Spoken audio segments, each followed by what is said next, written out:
ધોરણ 7 સામાજિક વિજ્ઞાન પાઠ 11 પર્યાવરણના ઘટકો અને આંતર સંબંધો.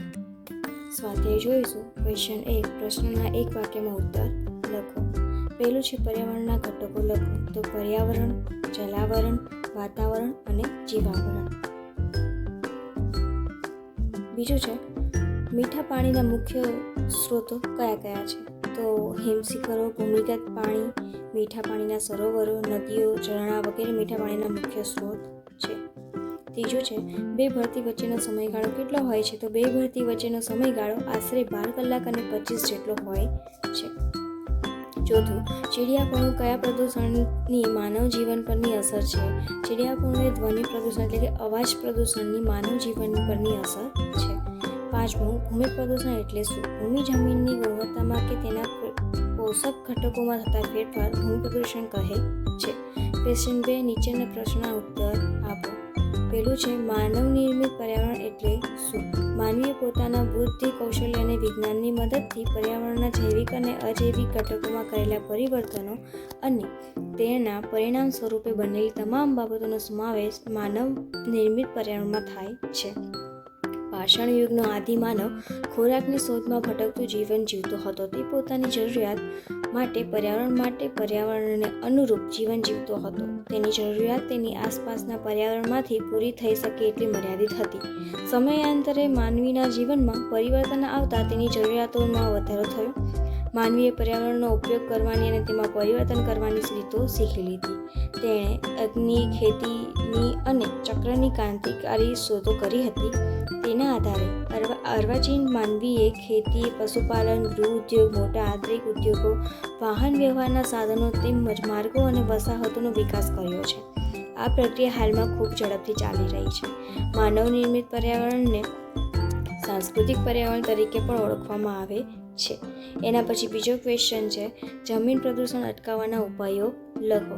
તો પહેલું છે પ્લાસ્ટિક અને રસાયણોનો ઉપયોગ જરૂર પૂરતો જ કરવો જોઈએ. બીજું, કારખાના, ઉદ્યોગ તેમજ વસાહતો સ્થાપવા માટે બને ત્યાં સુધી બિન ઉપજાઉ પડતર જમીનનો ઉપયોગ કરવો જોઈએ.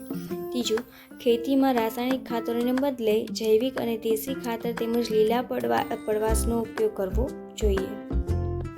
ચોથું છે પાકને કીટકો અને જંતુઓથી બચાવવા માટે વપરાતી જંતુનાશક દવાઓ જરૂર પૂરતી જ વાપરવી જોઈએ. પાંચમું, ઘન કચરાનું વર્ગીકરણ કરી તેનો પુનઃ ઉપયોગ કરવો જોઈએ. છઠ્ઠું, નકામા પ્લાસ્ટિક અને ઘન કચરાને જમીન પર ફેંકવાને બદલે તેનો બાળીને નાશ કરવો જોઈએ અથવા શક્ય હોય ત્યાં રિસાયકલ કરીને તેનો ફરીથી ઉપયોગ કરવો જોઈએ. સાતમું, ખેતીમાં ટપક અને ફુવારા સિંચાઈ પદ્ધતિનો ઉપયોગ કરવો જોઈએ. ત્રીજો પ્રશ્ન છે હવા પ્રદૂષણ અટકાવવા કયા પગલાં લેવા જોઈએ? તો હવાનું પ્રદૂષણ અટકાવવા માટે સરકારે કાયદા બનાવીને તેનો ચુસ્તપણે અમલ કરવો જોઈએ. બીજું છે ધુમાડો અને ઝેરી વાયુને ફિલ્ટર કરતા સાધનો વિકસાવવા જોઈએ. ત્રીજું, કોલસો અને પેટ્રોલ ડીઝલનો ઉપયોગ ખૂબ જ મર્યાદિત માત્રામાં કરવો જોઈએ. એના પછી ચોથું છે વાહનોમાં સીએનજી અને પીએનજી તેમજ સૌર ઉર્જા અને વિદ્યુત જેવા પ્રદૂષણ મુક્ત બળતણનો ઉપયોગને પ્રોત્સાહિત કરવા જોઈએ. પાંચમું, વાહનો માટે પીયુસીનો કડક અમલ કરવો જોઈએ. છઠ્ઠું, લોકો મુસાફરી માટે જાહેર પરિવહન સેવાનો વધુ ઉપયોગ કરે એવી જાગૃતિ ફેલાવવી જોઈએ.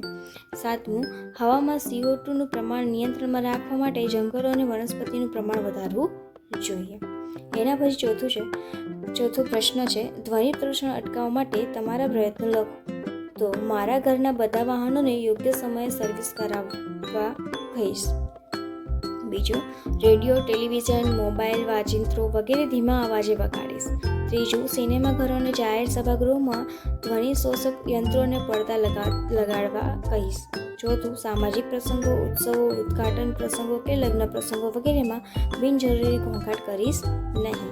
પાંચમું, ઉજવણીના કાર્યક્રમો અને રસકસણોમાં ફટાકડા ફોડીશ નહીં.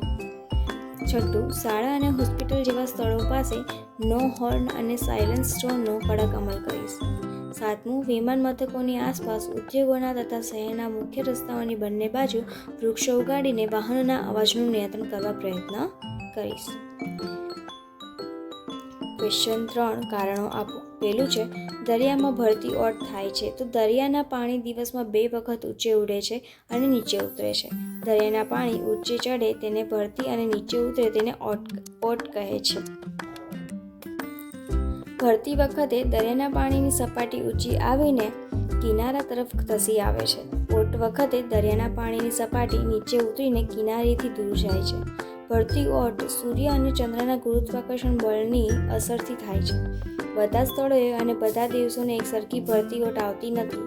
પૂનમ અને અમાસના દિવસોએ સૌથી મોટી ભરતી ઓટ આવે છે. સાતમ આઠમના દિવસે સૌથી નાની ભરતી ઓટ આવે છે. ક્વેશ્ચન 2. અમાસ અને પૂનમના દિવસે દરિયામાં મોટી ભરતી આવે છે, કારણ આપો. તો દર અમાસ અને પૂનમના દિવસે સૂર્ય, પૃથ્વી અને ચંદ્ર સીધી રેખામાં આવે છે. તેથી સૂર્ય અને ચંદ્રના ગુરુત્વાકર્ષણના આકર્ષણથી ખેંચાઈને સમુદ્ર જળના વધુ મોટા મોજા ઉત્પન્ન થાય છે.